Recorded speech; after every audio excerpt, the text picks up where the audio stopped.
여자분들 남자 진짜 잘 만나야 되죠. 오늘은 제가 사모로서 또 언니로서 그리고 결혼 선배로서 자매님들이 이런 남자를 만나면 좋겠다 하는 바람을 이야기해 보려고 해요. 그래서 오늘은 다른 영상들보다 좀 더 주관적인 생각이 들어가 있을 수 있어요. 자, 여러분 어떤 남자가 좋은 남자일까요? 일단은 기본적인 거 3가지를 먼저 말씀을 드리고 마지막에 좀 더 구체적인 부분을 얘기해 볼게요. 첫 번째, 나를 존중하고 소중히 여겨주는 남자. 자매님들, 이건 무조건이에요. 제가 웬만하면 무조건이란 단어를 잘 안 쓰는데 이건 무조건이에요. 나를 사랑하고 아껴주고 소중히 여기는 남자가 최고예요. 여자분들 중에 나쁜 남자 좋아하시는 분들도 꽤 있는데 안 좋아하셨으면 좋겠어요. 제발 나쁜 남자 안 좋아요. 착한 남자가 최고예요. 간혹 나쁜 남자랑 츤데레 캐릭터를 혼동하는 경우가 있는데 이 둘은 엄연히 달라요. 츤데레라는 건 표현은 서툴지라도 진심은 나를 좋아해주고 아껴주는 걸 얘기하는 거잖아요. 표현이 좀 어색해도 은근히 잘 챙겨주는 거, 이게 츤데레고, 반면에 나를 존중하지 않고 평소에는 함부로 대하다가 어쩌다 한번 선심 쓰듯이 잘해주는 거, 이거는 츤데레가 아니죠. 그냥 나쁜 거예요.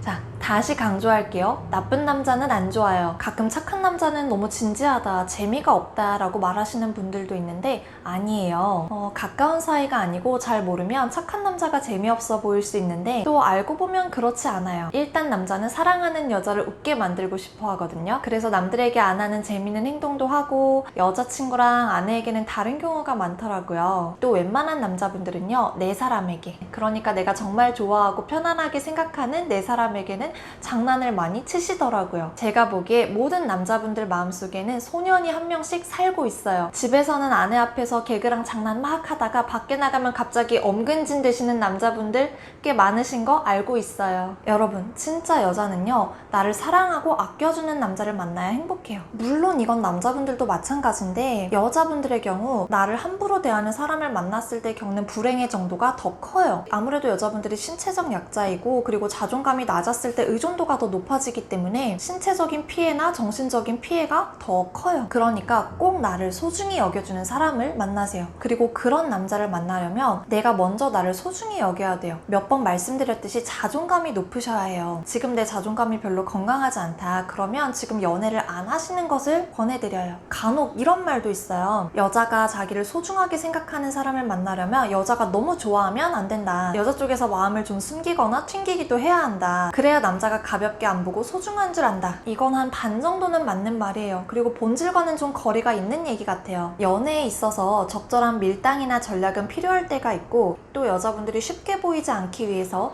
자신을 보호하기 위해서 선을 그어야 할 때가 있는 건 맞는데 이건 그런 문제라기보다는 내가 표현을 많이 하든 안 하든 튕기든 안 튕기든 간에 그것과 상관없이 그 이전에 이 남자가 정말 나를 좋아하고 귀하게 생각하느냐의 근본적인 문제인 거죠. 저는 제가 남편을 먼저 좋아했고 적극적으로 연락해서 만났었거든요. 그런데 저희 남편은 제가 그렇게 적극적으로 했던 것들을 굉장히 고맙게 생각해주고 귀하게 여겨주는 사람이어서 제가 계속 만날 수 있었던 거죠. 이거는 그런 본질적인 문제다. 두 번째, 성공할 가능성을 가진 남자.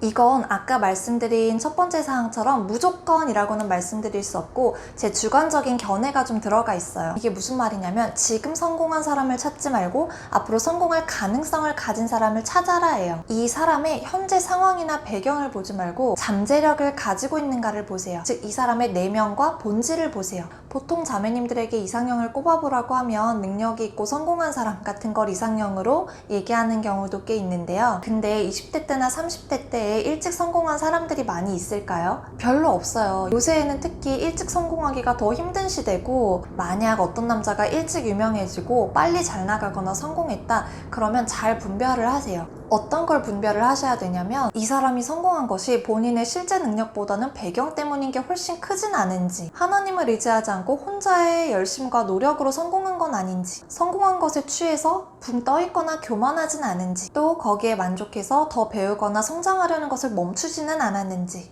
이런 것들을 잘 보셔야 돼요. 보통 그 사람의 성공적인 상황이나 배경 때문에 그 사람의 본질이 잘 안 보이거든요.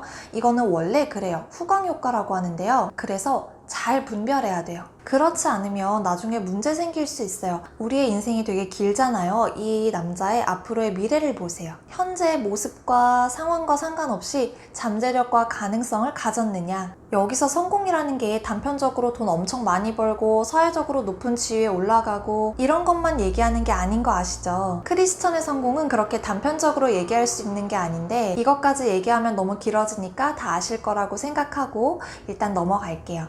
이 가능성이라는 것이 학벌이나 직장 이런 걸 얘기하는 게 아니라 정말 이 남자가 하나님과 함께 하는지, 또 성공할 수 있는 역량과 자세들을 갖췄는지 여러 가지가 있겠죠. 말 안 해도 다 아실 거라고 생각해요. 그리고 가장 중요한 거, 멈추지 않고 성장하려고 하는가. 이게 중요해요. 완벽한 사람은 없죠. 젊은 나이에 완성형인 사람은 특히 없어요. 그래서 중요하게 봐야 될 것이 바로 이 부분이에요. 이 남자가 자신의 단점을 인식하고 고치려고 한다? 계속 성장하려고 한다? 진짜 최고예요. 우리 다들 자신의 단점이나 안 좋은 습관들을 고쳐보려고 해본 적이 다 있으시잖아요. 어때요? 잘 되던가요? 진짜 잘 안 되죠. 제가 생각하는 가장 어려운 것 중 하나가 나 자신을 바꾸는 거거든요. 단점을 고치고 고이지 않고 계속 성장하는 거, 이게 정말 어려워요. 또 이게 가끔은 자존심이 상하기도 하는 일이에요. 근데 이 남자가 그 어려운 걸 해낸다? 그럼 정말 강하고 대단한 사람인 거예요. 뭘 하든지 해낼 가능성이 높고 적어도 최소한 나 하나는 먹여 살릴 수 있을 사람인 거예요.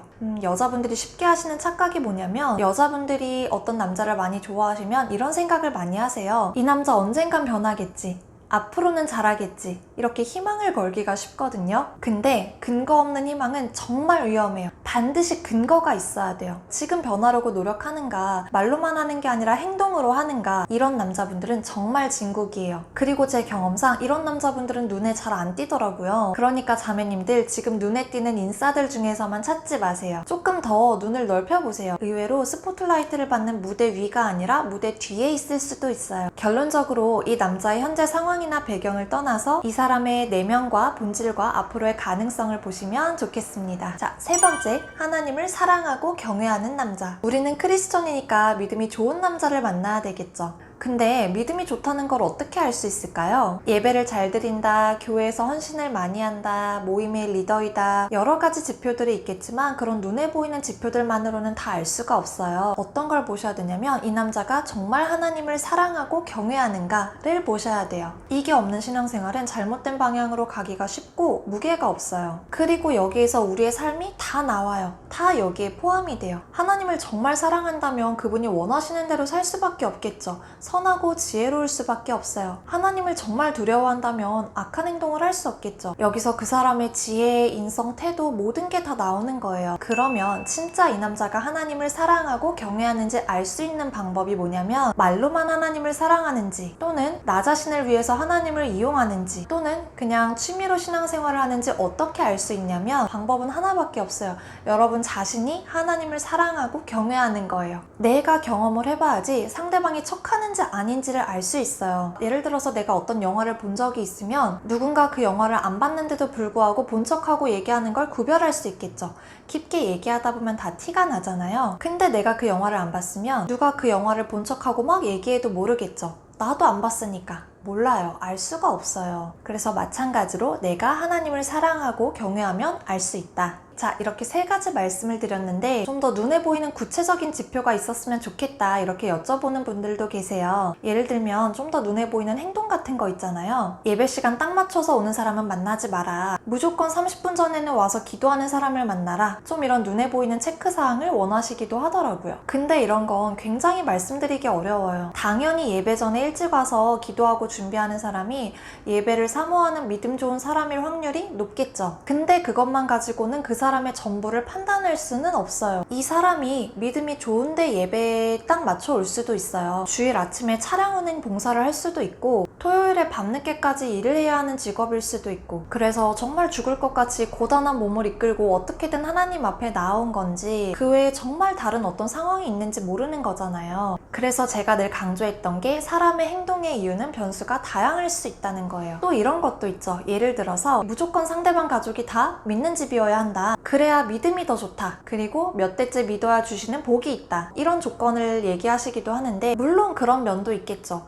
하지만 제가 봤을 때는 안 안 믿는 집에서 혼자 신앙생활을 잘해온 사람이라면 그분의 믿음은 굉장히 대단한 거예요. 안 그런가요? 이런 분들은 믿음이 보통 좋은 게 아니에요. 정말 진국인 분들이라고 생각해요. 또 둘이 결혼해서 가문복음화를 이루는 것이 하나님의 크신 계획일 수도 있고요. 진짜 이런 것으로 만나야 된다 안 된다를 판단할 수는 없어요. 하나의 조건을 가지고 모든 케이스에다가 다 이렇다 저렇다를 적용할 수는 없어요. 이렇게 내리는 판단과 결론은 오류가 많아요. 그리고 각 사람마다 가장 잘 맞는 사람이 다르고 하나님의 계획도 다 다르겠죠. 그래서 제가 아까 말씀드린 3가지 그런 정말 기본적인 것들은 말씀드릴 수가 있는데 그 외에 조금 더 구체적인 조건이나 눈에 보이는 행동 지표 같은 건 말씀드리기가 어려워요. 그런 걸 가지고 이런 사람을 만나라 저런 사람은 안 된다는 제가 감히 말씀드릴 수는 없을 것 같아요. 자, 어쨌든 오늘은 우리 자매님들이 어떤 남자를 만나면 좋겠다 하는 3가지를 말씀을 드렸고 너무 기본적인 거라서 좀 민망하기는 한데요. 여러분 기본이 가장 중요한 거 아시죠? 잘 참고하셔서 다들 행복한 연애와 결혼을 하시면 좋겠습니다.